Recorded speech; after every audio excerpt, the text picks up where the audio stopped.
and Coach Lieberman made me come. She texted me and said, I better see you at the playoff game tomorrow. So I'm here to represent. I want to congratulate Ice Cube and his company. It's a fabulous event. Nice to see old guys playing. I'm having fun.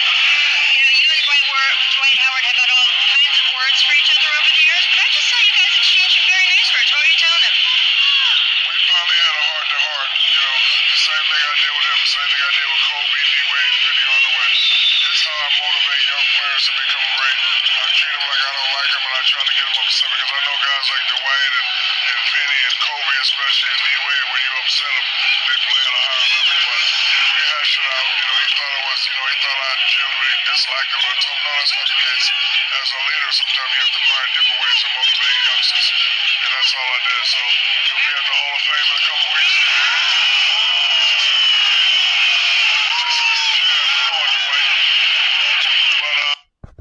All right, you guys, that was Hall of Famer Shaquille O'Neal, and he basically was in attendance for the Big Three. I don't know if it happened today or yesterday, but nevertheless, you know, he was speaking on the Big Three, saying that he didn't know why it took him so long to get to a Big Three event.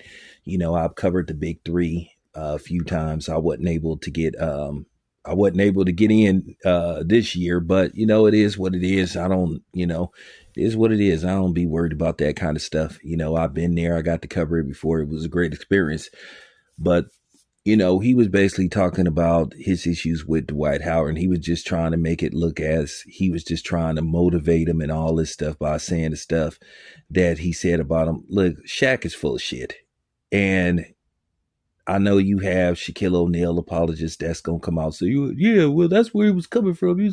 Listen, ain't nobody trying to hear that stuff. Shaq is a hater. He's a longtime hater, and to a certain degree, he was trying to say that, you know, Kobe and D Wade and Dwight Howard were sensitive and emotional, and Shaq is the catalyst for being emotional.